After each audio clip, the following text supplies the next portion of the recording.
today I want to talk about the guys that test your bike or test your vehicle or whatever.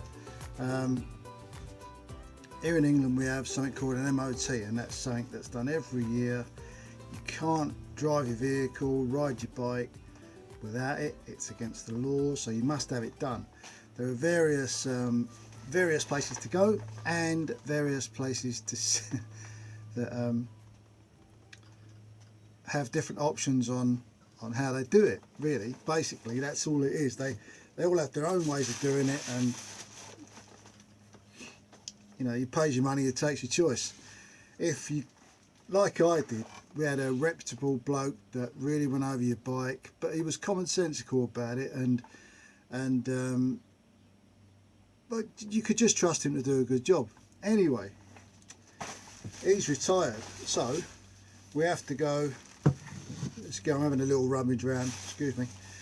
So now we have to go, or I have to go somewhere else to get my bike MOT. They still do cars there, but they don't do bikes because the guy that was doing the bikes, he retired. I wonder where that was. Anyway,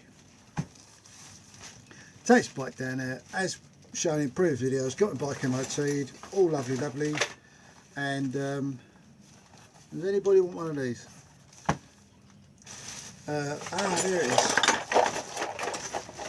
I've been looking for that.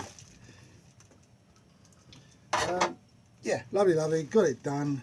But he said on the way out, and I think I mentioned this before, but he said on the way out, oh, by the way, the only thing I noticed was your belt was a bit loose. Your belt needed a bit of a tighten. Now I thought, well, he don't mean this, because that does need a bit of a tighten, but not through mechanics, through sheer diet. Anyway, but it had me thinking, well, hang on a minute. I mean, all right, I mean, this guy's doing the MOT, he's giving me, that's not on the MOT, your drive belt isn't on the MOT, I don't think, I don't know, whether it is or not, it might come under the drive chain or the drive mechanism, don't know, but it's never been brought up before. Now, I've got Harley, as you know, and as you probably don't know, you don't like adjust the belt on a Harley for, well, I've had it a couple of years now. I've never had to do it yet. I suppose that's all to do with the way you drive or the way you ride or whatever. Anyway, I thought, fair enough, I'll do it, because it needs doing. I'll do it. I'll lay on the floor, I'll get the bike up on a stand of some kind, and I'll do it. Well, when I checked, it didn't need doing. It didn't need doing at all. And you got a little guide on the Harley on the belt cover. It's in gradients. I'll try and take a picture and put it on. And it was well within the tolerances. It was well within what you had to do. I mean, I did have a little look at it just to see if it was tight or loose in certain areas, and you might have seen it, you know, in the soft spot, as I call it. But no, didn't need doing. Well, that got me thinking, well, how much does he really know about what he's talking about? Because if he thinks if I'd have tightened my belt like he asked me to, it could have snapped. Because too tight, if you do a belt too tight or do your chain too tight, they can snap. There's a lot of power comes out of these engines compared to the size of the belt, the chain and all that. I mean, I've had a chain snap on me before on a 750 Yamaha. It's not funny. It really isn't funny. Luckily I weren't going very fast, and luckily it did no damage, but that sudden lack of acceleration, lack of motor, lack of anything, all you're doing is roll into a complete stop. Now, I know people who've had broken chains on their bikes, and it's gone through the crankcase, oil everywhere, oil all over the back wheel, they nearly come off. As soon as you touch your back brake, the bike slides out. It's very, very dangerous. So I'm not saying that this guy gave dangerous advice.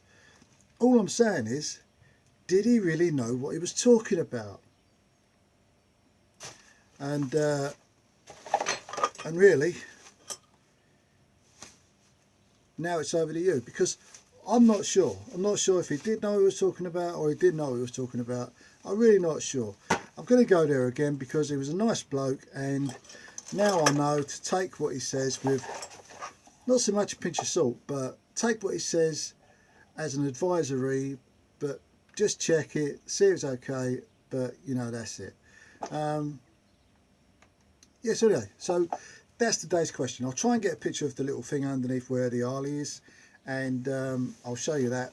But that's the question today. Where you take your bike, and I'll say bikes, include your cars if you want to, but where you take your bike to get MOT tested.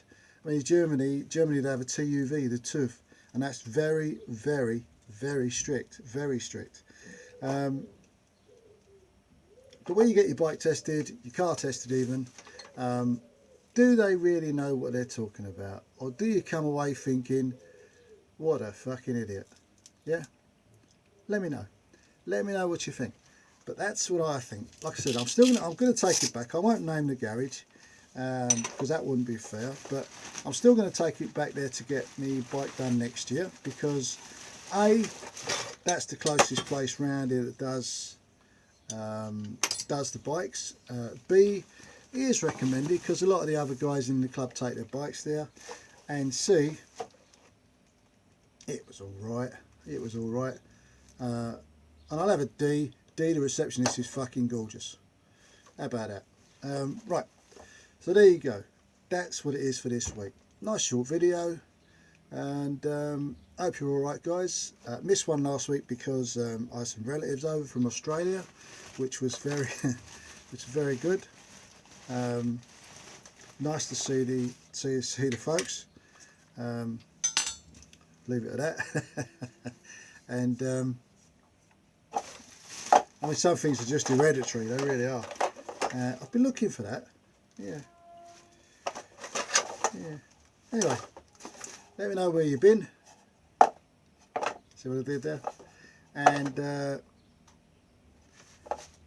we'll brush up on what we know next week. Catch you later, guys.